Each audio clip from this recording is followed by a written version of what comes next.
사생결단 대선 특집으로요, 후보들의 공약을 검증하고 있죠. 오늘은 세 번째 시간입니다. 청년 공약과 농업 공약에 이어서 국토 균형 발전과 지방 분권에 관한 공약을 살펴볼까 하는데요. 먼저 함께해 주실 비상대책위원, 또 특별 일일위원 소개해 드릴게요. 천윤길 기자 함께합니다. 어서 오세요. 안녕하세요.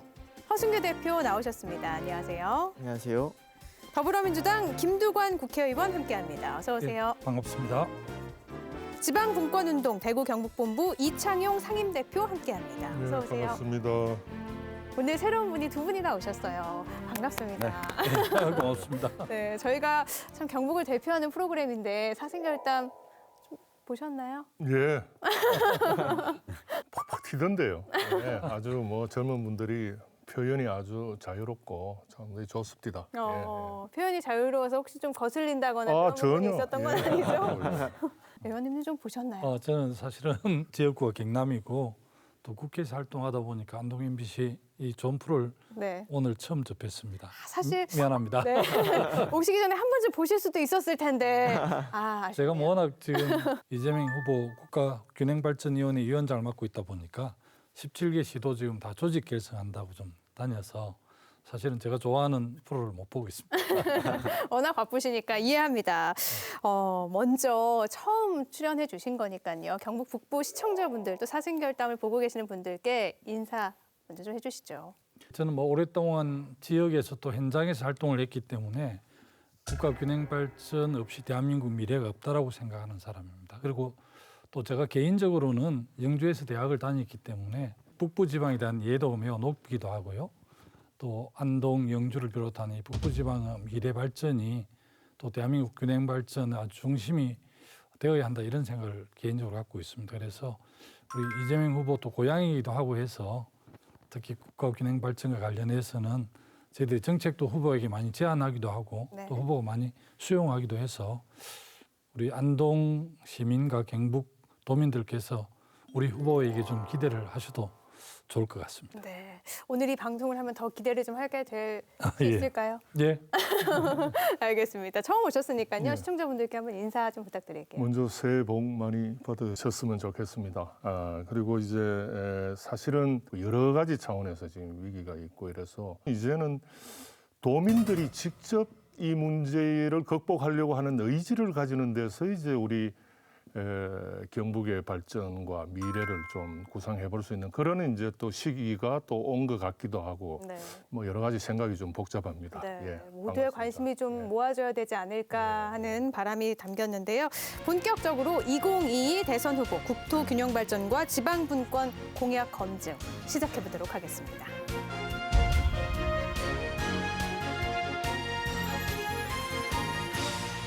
그럼 먼저 김두관 위원님의 결담을 듣고 본격적으로 시작을 좀 해볼까요? 불안빈 한불균인데요.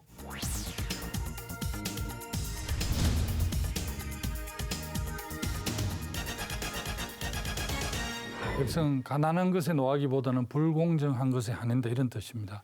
지금 대한민국의 불공정, 또 양극화, 불평등 이런 문제를 해결하지 않고 선도 선진국가로 대한민국이 나아갈 수 있는가 이런 데 대한 고민들이 많이 있고요. 저는 적어도 모든 경쟁의 출발점은 같아야 한다 이런 생각을 갖고 있습니다. 촛불 시민혁명을 통해서 등장한 문재인 정부에서 많은 노력을 했지만 우리 국민의 기대에 많이 못 미쳐서 그 점 송구스럽게 생각을 하고요. 올해 3월 9일 날 선택되는 차기 정부는 반드시 이런 국민들의 좀 여망을 받들어서 정의롭고 공정하게 큰 틀을 열었으면 좋겠다 이런 생각을 갖게 됩니다. 역시 MZ세대들이 좀 민감하게 반응한 이 공정에 초점을 맞추셨는데요. 공약 검증하는 시간 본격적으로 가져보도록 하겠습니다. 수도권 비대화, 지방 소멸, 이제는 더 이상 미룰 수 없는 과제가 됐습니다. 이재명 후보는 국가 균형 발전은 배려가 아니라 피할 수 없는 생존 전략이라고 밝히면서 국토 대전환 계획을 밝혔습니다. 국토 균형 발전, 지방 분권에 대해서 이 후보 그리고 민주당 내부에서는 어떤 시각으로 바라보고 있는지가 궁금해요.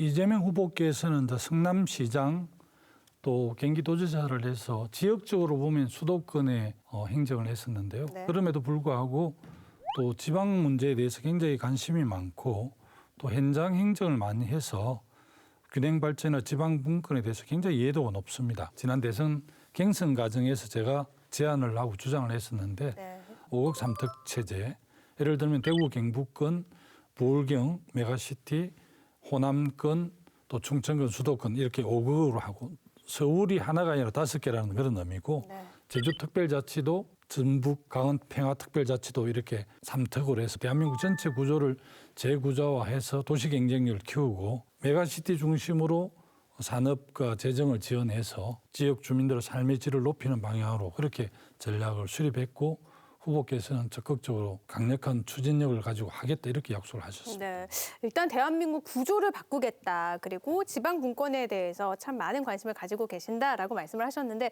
한 평가는 필요하잖아요. 네, 이 문재인 정부가 출범하면서 어느 정도 밝혔던 구상인데 왜 문재인 정부 하에서는 못했다고 평가하시는지 그 이야기를 좀 해주셔야 될 것 같아요. 연방제 수준의 자치분권을 하겠다 이렇게 약속하셨는데 그러다 보니까 너무 기대가 상당히 컸었잖아요. 네. 그것에 비하면 충분히 하지 못한 점에 대해서는 정말 또 여당의 한 사람으로서 송구스럽게 생각하고요.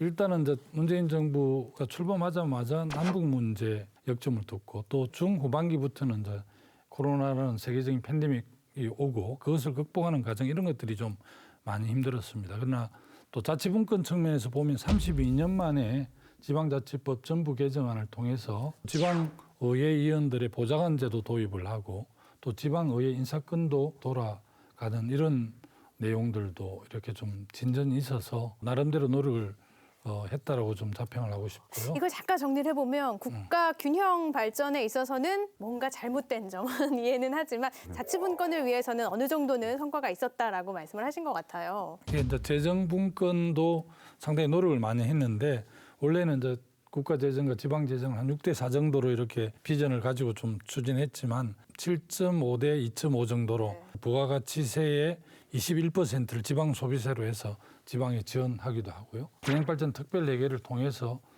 지방에 좀 더 지원을 했지만 기대에 좀 많이 못 미쳐서 그 점 송구스럽게 생각을 합니다. 이 정부에서 정말 초기에 개헌안을 발표하면서 청와대 정무비서관이 연방제라는 표현은 레토릭이다. 이렇게 저는 그 굉장히 놀랐습니다. 대통령이 그 정도 이야기를 한 걸 비서관이 수사적 표현이다. 이렇게 이야기하는 것 같고 이제는 그 균형 발전과 지방 분권 뭐가 핵심이냐, 뭘 어떻게 하겠다는 거냐 여기에 대한 정말 좀 더 치밀한 논의가 필요한 것 같습니다. 균형 발전도 좋고 지방 분권도 좋고 그렇게 이야기하면서 또 수도권에는 250만 호 주택을 짓는다 하고 뭐 이게 뭘 하자는 건지 지역 발전을 위해서 사실은 지방 분권을 운동을 20년 전에 이야기를 했거든요. 그런데 지금의 지방 분권은 지역 발전하고 전혀 무관합니다. 분권은 정치, 경제, 사회, 문화 전반의 변화를 일으키고자 하는 게 지방에 있는 사람들의 요구인데 그런 정도의 안목으로 이게 발전하지를 못하는 겁니다. 그래서 차기 정부에서는 뭔가 좀 새로운 틀, 이걸 썩는 거는 별로 도움이 안 될 것 같아요. 그 논의를 이제 오늘 이런 자리에서 좀 하면 좋겠다 싶습니다. 뭔가 아쉬움과 앞으로의 바람까지 담아서 말씀을 해주셨는데